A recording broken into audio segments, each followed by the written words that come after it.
नमस्कार दोस्तों। आज की हमारी कहानी का नाम है ज्यों मेहंदी को रंग।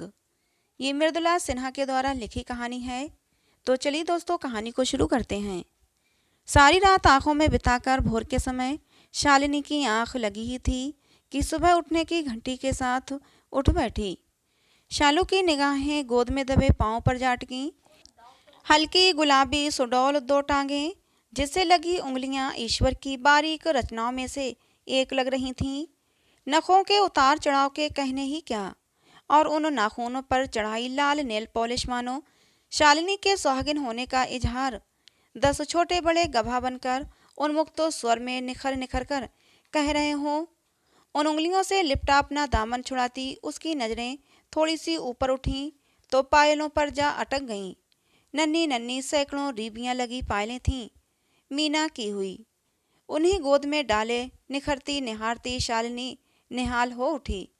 उन्हें झट अपनी लटकती जांघों से जोड़ गई। पाँव में हल्की सी हरकत होते ही पायलें छनक उठी थीं। मात्र उनकी झनकार से उत्पन्न रोमांच पाँव को झकझोर गया और पायलें राग भैरवी में आलाप कर उठीं। समय भैरवी राग गाने को जो था, आलाप से तन मन झंकृत हो उठा शालिनी का। उन्हें लगातार हिलाती उनसे निकलती स्वर लहरों में डूब गई शालिनी। ऊपर से नीचे तक, बाहर से भीतर तक उसका भूत वर्तमान भविष्य सब बिसर गया। अपने परिवेश को भी भूल गई। वो भूल गई कि दिन चढ़ाया था। संस्था के भी कोई कायदे कानून थे, एक सख्त दिनचर्या जिसके साथ सब रोगी, व्यवस्थापक, कर्मचारी तथा डॉक्टर चलते थे। दरअसल संस्था को एक सूत्र में बांधने वाली इन श्रेणियों में कोई अंतर ही न था। फिर वही दिनचर्या प्रारंभ हो गई थी। क्या हो रहा है शालिनी? दद्दाजी की समयानुकूल पर अपेक्षाकृत सख्त आवाज के झटके से शालिनी के साथ साथ उसकी अनुगामिनी बनी पायलें भी थम गईं। उनकी झनकार मात्र वातावरण में गूंज रही थी। कुछ नहीं, कुछ नहीं, अभी प्रार्थना के लिए चलती हूँ दद्दाजी। शालिनी से एक कदम आगे बढ़ाना सहज नहीं हो पा रहा था। वो सहम गई थी उनकी आवाज़ सुनकर। एक सार गर्भित मुस्कान बिखेरे पूरे परिवेश को उसमें लपेटते हुए दद्दाजी ने अपनी छड़ी की नोक उसके पांव पर डाली, जिसकी चुभन के आवाज़ से शालिनी आ कर गई। मानो डॉक्टर के हाथ में सिरंज देखते ही सुई चुभने के भय से रोगी ई कर उठा हो। दद्दाजी छड़ी हटाते हुए ठाके में डूब गए थे। परिस्थिति के एहसास से सजग होती शालिनी सहमकर सिमट गई। दद्दाजी की ओर मुड़ी, पर उन्हें साधुवाद देने को उसका खुलता मुख उचित शब्दाभाव के कारण पुनः स्थिर गति से होठों को समेट चुका था। केवल आंखें पूरी की पूरी खुली थीं, फैली थीं, जिनमें तैर रहा था आश्चर्य, आनंद और दद्दाजी के लिए उफन आया अपार आभार का सैलाव। क्यों, पसंद आ गए ना पाँव? चल, अब चल के दिखा, दद्दाजी ने बड़े स्निग्ध स्वर से कहा। शालिनी झट खाट छोड़ उन्हीं पांव पर खड़ी होने लगी। सहारे के लिए पलंग से लगी बैसाखियां उठाने लगी तो दद्दाजी उससे पहले लपक कर उन्हें उसकी पहुंच से दूर कर चुके थे। थोड़ी लड़खड़ाहट हुई पांव में, जिसे स्थिर करने के लिए दद्दाजी का कंधा थाम लिया शालिनी ने। वे चाह कर भी नकार न सके। कमरे में प्रवेश करती महिमा सहायता के लिए लपकी तो उन्होंने इशारे से उसे रोक दिया। ऐसा कर, इस खाट के इर्द गिर्द ही चल। दद्दाजी ने शालू को अपनी छड़ी थमा दी। उनकी सलाह को हृदयगत करती शालू एक दो कदम आगे बढ़ पीछे लौट बिछावन पर धम्म से बैठ गई। एक कातर दृष्टि उसने दद्दाजी की ओर डाली। उन्होंने नर्स को आदेश दिया, महिमा, देख इसे कल सवेरे चलकर प्रार्थना भवन तक आना है। आज चाहे जितना अभ्यास करा लो, आज तुम दोनों की प्रातःकालीन वंदना से छुट्टी। महिमा ने आश्वासन दिया, ऐसा ही होगा दद्दाजी। कल शालिनी अपने पांव पर चल के आएगी, मैं आज अभ्यास। दद्दाजी बीच में ही बात छोड़कर चले गए। जाते जाते बैसाखियां लेते गए। महिमा ने एक हल्की चपत शालिनी की पीठ पर लगाई। चल, अभी चलकर दिखा, वरना तेरी जगह मैं पिट जाऊंगी। थोड़ी देर बैठ तो सही, आ। शालिनी ने महिमा का हाथ खींचकर उसे अपनी बगल में बिठा लिया। देख महिमा, कितने सुंदर, कितने नाजुक हैं ये पाँव। केवल गति नहीं है ना इनमें, इतना ही तो अंतर है। उनमें गति थी, वे चलते रहते थे, भागते रहते थे। भावावेश में अतीत में लौटती शालिनी को महिमा वर्तमान में खींच लाई। यह भी चलेंगे शालू, तू चलाएगी तब ये भी चलेंगे। वे पाँव भी तो तुम्हारी इच्छा के अनुसार ही चलते थे, और ये भी चलेंगे, नाचेंगे, दौड़ेंगे। पहले तुम तो। महिमा की दृष्टि शालू के पाँव से उठकर उसके चेहरे तक पहुंची। शालिनी दीवार पर नजरें फैलाए बैक गियर में भाग रही थी। अतीत की स्मरण रेखाएं कहीं चौड़ी थीं और कहीं संकरी। अनेक मोड़ भी थे। एक मोड़ पर अनायास ही शालिनी ने पीछे की ओर यादों की भागती गाड़ी में ब्रेक लगा दिए। शालू ने पुकारा, महिमा। आहा, क्या है शालू? महिमा स्वयं शालू की आंखों में झांकती, उसमें तैरती अतीत के पतझड़ बसंत के साथ उतारने चढ़ने में लगी हुई थी। महिमा, एक बात तो बता, दादाजी को कैसे पता चला कि मेरे पाँव हूबहू ऐसे ही थे? आकृति, रंग रूप, साज सज्जा कुछ भी भिन्न नहीं है।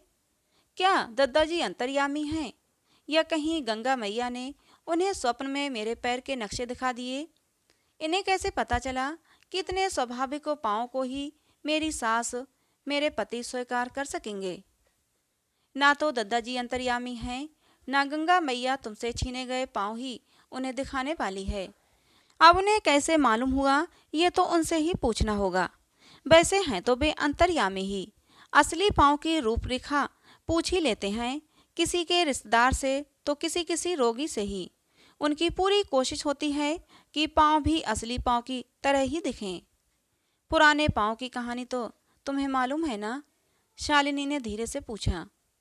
उनकी जो 1 सप्ताह पहले लगे थे। अरे लगे कहाँ, वे तो रेखा बहन ने लाकर मेरे कमरे में रखे। मैं उन्हें देखकर उन पर चलने को उतावली हो उठी थी। मैंने उससे कहा, जल्दी लगाओ। उसने ऐतराज किया, ना बाबा ना, मैं उन्हें यहाँ लाकर सिर्फ रख दी हूँ। अब ये तुम्हारी जांघों से तभी जुड़ेंगे जब दादाजी आ जाएं। तुम्हें पता है, वे इलाहाबाद किसी रोगी को लाने गए हुए हैं। आज तक इस संस्था में जितने भी पाँव लगे हैं, सब दादाजी की उपस्थिति में ही लगे हैं। क्यों, डॉक्टर नहीं लगा सकते क्या? लगा क्यों नहीं सकते? लगाना तो डॉक्टर को ही होता है, परंतु दादाजी। परंतु क्या मेरी रेखा रानी? देखो, कोई बहाना मत कर, जाकर डॉक्टर को बुला ला। मात्र मेरे गिड़गिड़ाने पर वो डॉक्टर को बुलाने चली गई। न जाने डॉक्टर वास्तव में नहीं थे, या मात्र मुझे बहलाने के लिए उसने बहाना बनाया था। मैंने उससे आग्रह किया, इधर तो ला, देखूं तो कि कैसे बने हैं पाँव। रेखा ने उन पाँव को लाकर मेरे पास रखा ही था कि किसी ने उसे पुकार लिया। मुझसे रहा न गया। मैंने उन पाँव को अपने लटकते डोलते घुटनों में अटका लिया। मेरी कल्पना उनके सहारे उड़ाने भरने लगी। तभी एक धमाके की आवाज़ हुई। किसने लगाए ये पाँव? दादाजी के गरजने के शायद संस्था के अहाते में झूमते पेड़ पौधे भी थम गए होंगे। मैं तो कांप उठी थी। मेरे कांपने मात्र से बेटांगे नीचे गिर गईं। दादाजी, ये मैंने स्वयं लगाए हैं। मैं रेखा को बचाने की पूरी कोशिश कर गई थी। तब वो दादाजी और भी सख्त बौछार से बरस पड़े। ये तुम्हारे पाँव हैं? क्या ऐसे ही मर्दाने पाँव थे तुम्हारे? इतने बड़े बड़े नाखून, इतने काले, ये उभरी हुई नसें। तुमने इसे अपना पाँव माना कैसे? दादाजी क्रोध से कांप उठे थे। मैंने उन्हें शांत करने के उद्देश्य से धृष्टता की। दादाजी, ये तो कृत्रिम, ये तो बनावटी पाँव है ना। जैसे भी हों, क्या फर्क पड़ता है? चुप कर, मैं नहीं लगाता कृत्रिम पाँव। बनावटी लगवाना है तो कहीं और चली जाओ। वे गरज उठे थे। मेरी सफाई उनकी क्रोधाग्नि में घी का काम कर गई। मैंने चुप रहना ही उचित समझा। नीची निगाह किए ही मैंने अनुभव किया, दादाजी का क्रोध व्यथित हो उठा था। शायद वहां खड़े खड़े उन दो परस्पर विरोधी उग्र भावों पर नियंत्रण पाना उन्हें मुश्किल लगा। क्रोध के झटके से ही वे पीछे मुड़ गए। रेखा ने बाद में बताया, वे बड़ी द्रुत गति से अपने कमरे में लौट गए। दिन भर वहीं बंद रहे। शाम को पुनः यथावत उनकी दिनचर्या चलती रही। तब से राउंड लगाते समय मेरे पास आते जाते उनकी गति ठमक भर जाती है। ऐसा लगता है उस दिन का उनका व्यवहार स्वयं उन्हें भी अप्रत्याशित लगा था। उसके बाद तो मैं हिम्मत भी न कर पाई थी कि उनसे अपने पाँव के बारे में कभी पूछूं। सहज सहृदय सरल हंसमुख व्यक्ति के अंदर भी क्रोध था, ये मैंने नहीं सोचा था। ये मैंने क्या किया, उन्हें इतना गुस्सा क्यों दिला दिया। संस्था के सब लोगों ने उसी दिन जाना था और ठीक एक सप्ताह बाद रेखा ये पाँव ले आई थी। ये ढके हुए थे उस समय। मैंने सहम कर तटस्थ भाव से रेखा से पूछा, दद्दा जी को दिखा तो लिए? दिखाना क्या है, उन्होंने स्वयं अपने हाथों से दिए हैं, अभी आई। तभी दद्दा जी डॉक्टर को साथ लिए मेरे कमरे में आ पहुँचे। प्रथम तो ये दोनों पाँव ढके थे, इनके बाहर आते ही मेरी चीख निकल गई। ठीक वही दो टांगें जो गंगा मैया ले गई थी मुझसे छीनकर। मुझे तो ऐसा लगा निश्चय ही दृढ़ संकल्प दद्दा जी ने अपनी साधना के बल से गंगा मैया को भी पिघला दिया होगा और शायद तब गंगा मैया ने मेरे पाँव वापस कर दिए होंगे। मेरा आश्चर्य, मेरी अजहद खुशी फूटते फूटते एक अनकहा दर्द दे गई। मैं बिसुर उठी, दादी दादी माँ। सारा परिवेश दर्द में सन गया था। मैंने खुद पर नियंत्रण किया। आंसू पोंछ दद्दा जी के लिए कृतज्ञता भरकर आंखें उठाईं। वो उठी की उठी रह गईं, विस्मृत हो गईं और पता नहीं दद्दा जी उसमें क्या ढूंढते रहे। इतना अवश्य हुआ कि उन्हें वहाँ वही सागर रतन मिल गया जिसके लिए उन्होंने गहरे समुद्र में गोते लगाए थे। तभी तो अपनी उपलब्धि की गौरव रेखा खिंचाई उनके चेहरे पर।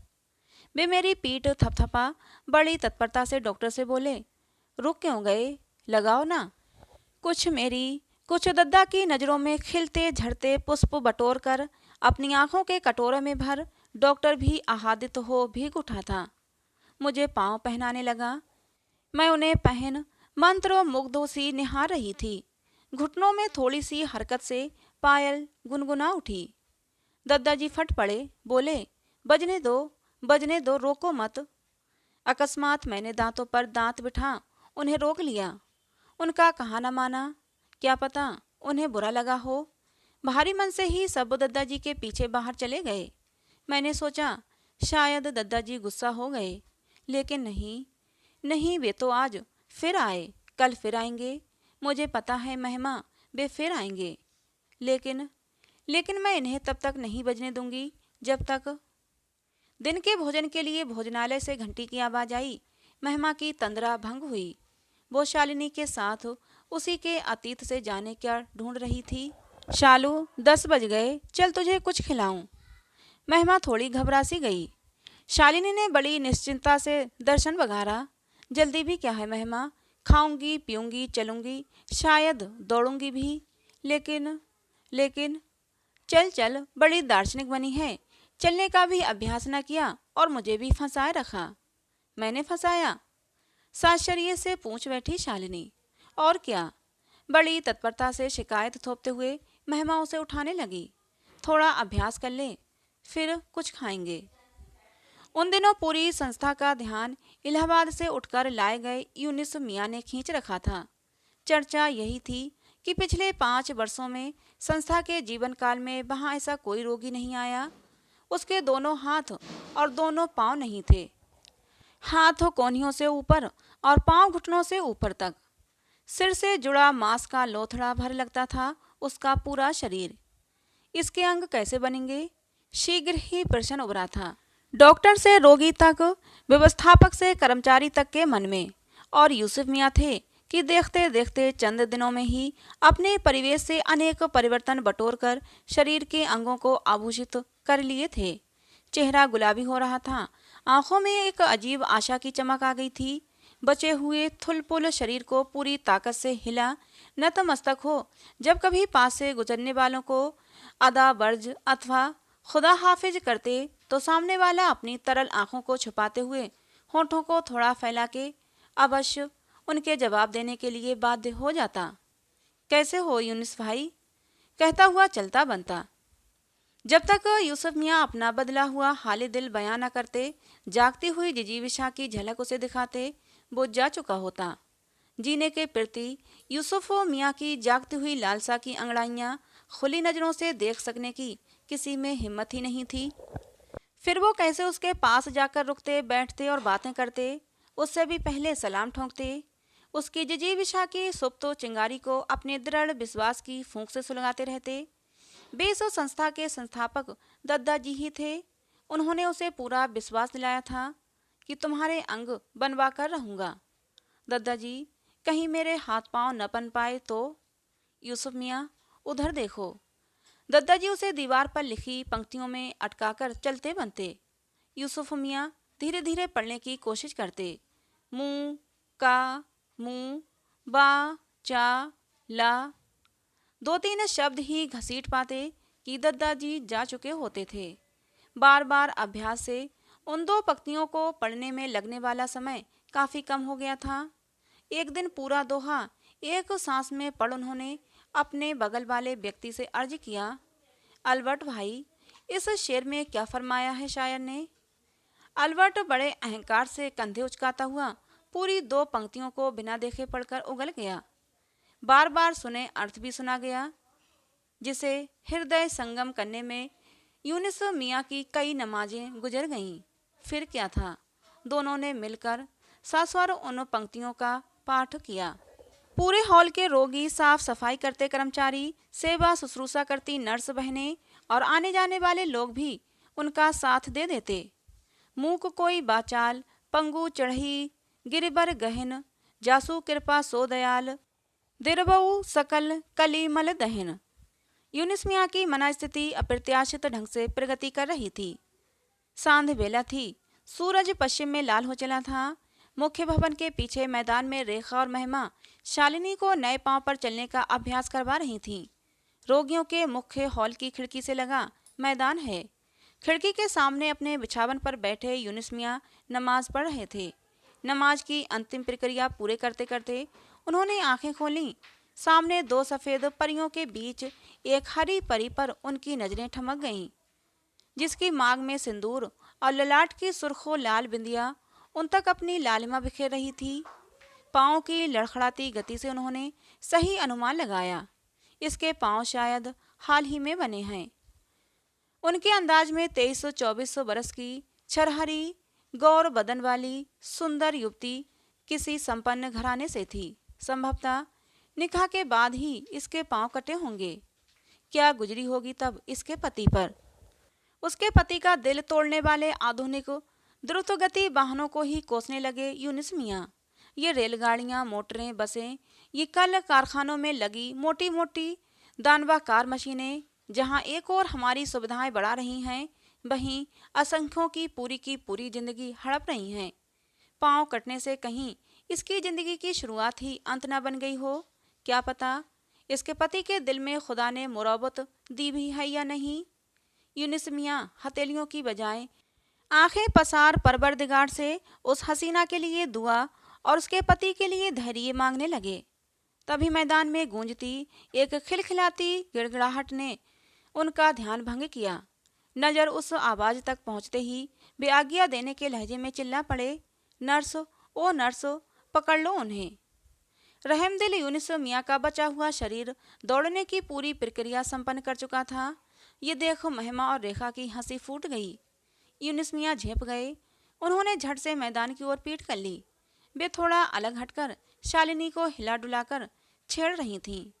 दोनों ने शालिनी को दोनों ओर से थामते हुए कानों में कुछ शब्द डाले जो उसे गुदगुदा गए। गुदगुदाहट को समेटते हुए उसने धीरे से पूछा, ये तो नई आवाज सुन रही हूँ महिमा। यही यूनिस मियाँ हैं। दोनों ने एक साथ आवाज को दबाकर बोला, चलो चलकर मिले इनसे। हाँ हाँ, चलो चलते हैं। यूनिस मियाँ को अपनी अकस्मात चिल्लाहट पर स्वयं क्षोभ हो आया। नाहक नर्स को डांट दिया था उन्होंने। एक और भूल हो गई थी। यहाँ आने पर संस्था के कुछ उसूल बता दिए गए थे उन्हें। उनमें एक ये भी था कि नर्स को नर्स नहीं कहना, उनके नाम के साथ बहन लगाना है। यहाँ तक कि साफ सफाई करने वाले भी भैया थे, लेकिन उन्होंने तो साफ। तभी तीनों लड़कियाँ उनकी खिड़की के पास आ गईं। आवाज शालिनी ने ही दी थी, यूनिस भाईजान। तो दोस्तों आज की इस कहानी के भाग में इतना ही। कहानी का अगला भाग सुनने के लिए चैनल को सब्सक्राइब करें। कहानी पसंद आई हो तो प्लीज़ इसे एक लाइक करें। मिलते हैं अगली कहानी में।